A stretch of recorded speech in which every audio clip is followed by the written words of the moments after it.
seperti yang beliau jelaskan ya, hadir pada hari ini adalah orang yang Allah pilih ya untuk mengikuti kegiatan yang sudah difasilitasi oleh Yayasan Bina Insan Sakinah. Alhamdulillah, semoga kedepannya semakin ramai lagi ya Bun pesertanya. Allah selalu ringankan langkah ayah bunda untuk di sini.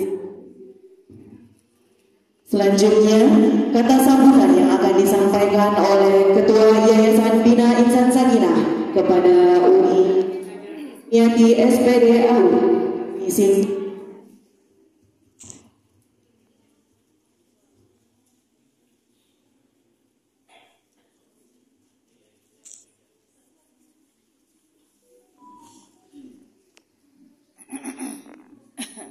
Bismillahirrahmanirrahim. Assalamualaikum warahmatullahi wabarakatuh.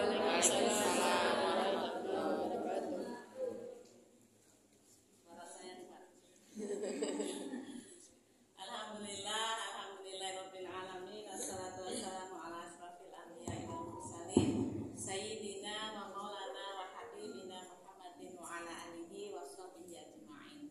Yang saya hormati pembina Yayasan Bina Insan Sakinah Bapak Samsudi, Bendahara Yayasan Bina Insan Sakinah Umi Nuryanti, dan segenap kru dari bidang adab, ketua kita Ustaz Ahmad Ansori Daulay, beserta sekretaris Susi, juga ada seksi ibu ya, trainer kita Umi Yuni. Yang saya banggakan para orang tua ya bunda yang sudah mengikuti Bapak Forparent, dan kita sampai pada titik pengukuhan hari ini. Semula ini namanya mau penutupan, saya bilang apa yang mau ditutup.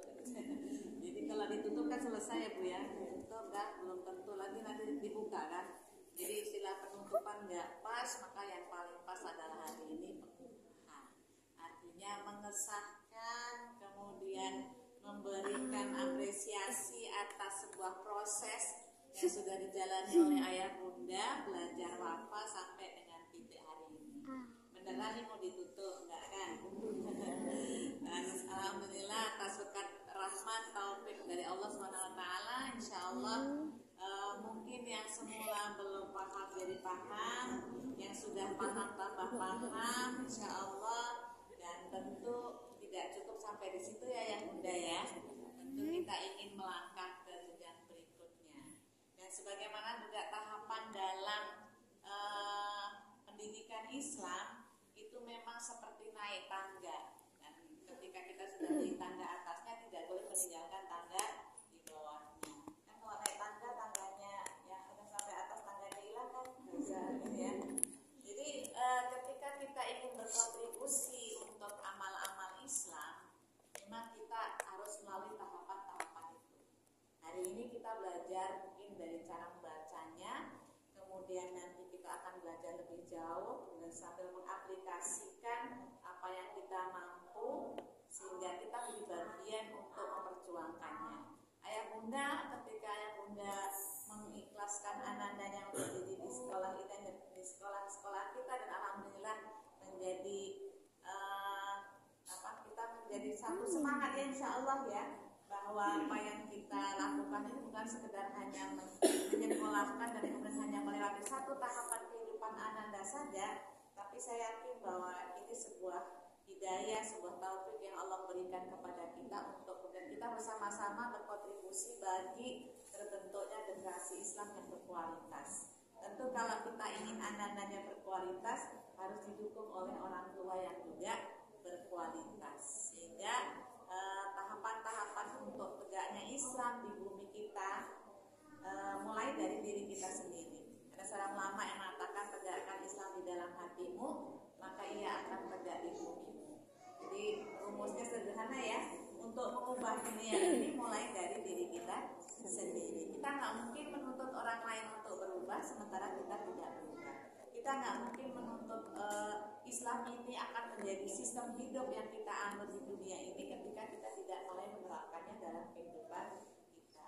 Maka kalau tadi Ustadz Ansori menyebut ada BPI, maka setelah pengukuhan keteguhan ini sudah kukuh ya. Kukuh itu artinya apa, Bu? Kukuh, kokoh ya, kuat ya. Nah, kita akan lanjutkan dengan proses-proses berikutnya, yaitu dengan mulai mungkin dengan talaki dan kemudian menghafal Quran, dan kemudian juga diisi dengan BPI wali murid. BPI itu Bina Pribadi Islami. Sebagaimana Ananda juga diberikan materi-materi BPI, tapi tentu beda ya BPI-nya Ananda dengan BPI-nya ayah bunda. Nanti kalau kita cerita sama Pak Sabri ya, nanti beliau bisa menceritakan apa isinya gitu ya. Intinya adalah kita bagaimana menyamakan persepsi kita agar Islam ini kemudian menjadi sistem dalam kehidupan kita. Minimal gitu ya, sistem dalam diri kita, kemudian di sekolah kita, di lingkungan kita, nanti akan menjadi sistem di seluruh dunia ya, insya Allah. Kan nggak mungkin kita mau sampai ke yang besar kalau kita tidak mulai dari lingkungan yang terkecil. Nah, sekolah kita dengan murid sekarang 1.338 murid, harapannya kalau dikali 2 ya, itu sudah 2.600 lebih lah, 2.600-an lebih. Maka diharapkan memiliki kontribusi dalam membudayakan Islam di lingkungan kita masing-masing.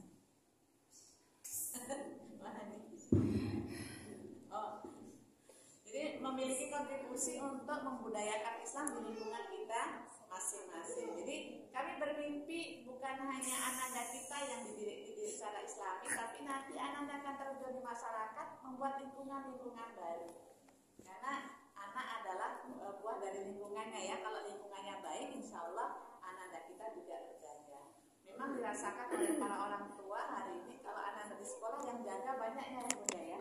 Para guru, para ustadz itu menjaga Ananda agar lisannya baik, perilakunya baik. Tapi begitu berada di rumah, keluar dari rumah saja itu sudah terdengar suara-suara, mungkin pulangnya bawa kata mutiara ya. Mutiara yang mungkin tidak enak didengar gitu. Karena mutiara itu enak dilihat dan didengar, tapi kadang-kadang hal-hal yang tidak kita ajarkan di rumah